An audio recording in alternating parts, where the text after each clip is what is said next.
हरे कृष्णा। कार्तिक का महीना कृष्ण भक्तों को बहुत कुछ देने के लिए आता है। कार्तिक के महीने को दामोदर महीना भी कहा जाता है। कृष्ण भगवान की माया बड़े बड़े योगियों को भी बांध देती है, परंतु कृष्ण भगवान मैया यशोदा के प्रेम में इस महीने रस्सी से बंध गए थे, इसलिए इस महीने को दामोदर भी कहा जाता है। कृष्ण भगवान ने हर देवी देवता को, प्रकृति के हर स्वरूप को, हर संसारिक रिश्ते को इस महीने विशेष महत्व दिया है। इस महीने से पता चलता है कि सृष्टि के कण कण में भगवान है। कार्तिक महीने के पहले दिन शरद पूर्णिमा को चांद की पूजा, करवा चौथ को भी चांद की पूजा, फिर पूरा महीना तारों की पूजा, तारों की छांव में दीपदान का महत्व, छठ पूजा और सूर्य नारायण की पूजा। कार्तिक के महीने में तुलसी और आंवले की पूजा, गोवर्धन पूजा, गोपाष्टमी में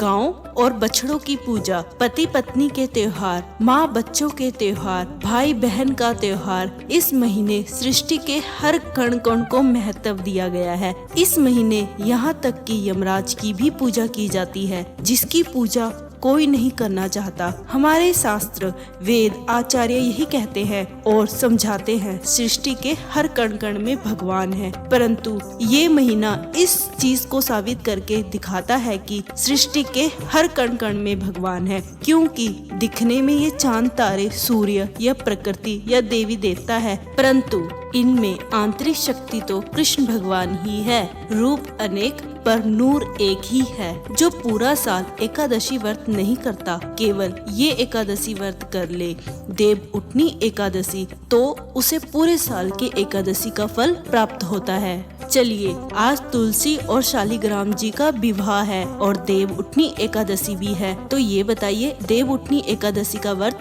किस किस ने रखा। देव उठनी एकादशी में सभी देवताओं को जगाया जाता है और नारायण भगवान भी योग निद्रा से जागते हैं और अपना वैकुंठ में कार्यभार संभालते हैं।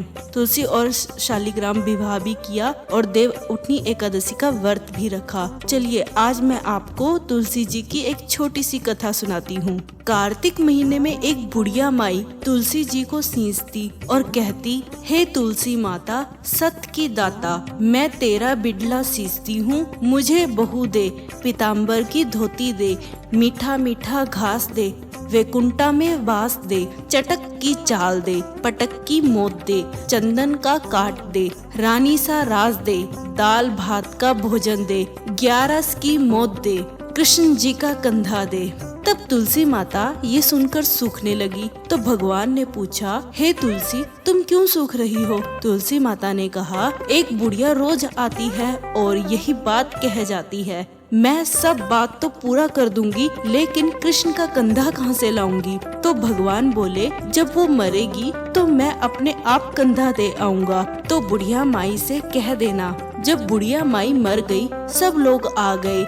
जब माई को ले जाने लगे तो वह किसी से ना उठी। तब भगवान एक 12 वर्ष के बालक का रूप धारण करके आए। बालक ने कहा, मैं कान में एक बात कहूँगा तो बुढ़िया माई उठ जाएगी। बालक ने कान में कहा, बुढ़िया माई, मन की निकाल ले, पीताम्बर की धोती ले, मीठा मीठा घास ले, वैकुंठा का वास ले, चटक की चाल ले, पटक की मौत ले, कृष्ण जी का कंधा ले। ये सुनकर बुढ़िया माई हल्की हो गई। भगवान ने कंधा दिया और बुढ़िया माई को मुक्ति मिल गई। हे तुलसी माता, जैसे बुढ़िया माई को मुक्ति दी, वैसे सबको देना।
तो आपको ये कथा कैसी लगी?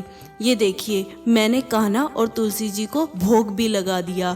क्या आपने भी तुलसी जी और शालिग्राम जी का विवाह किया है या देखा है? तो मुझे कमेंट बॉक्स में जरूर बताना। और आपको ये वीडियो कैसी लगी? हरे कृष्णा।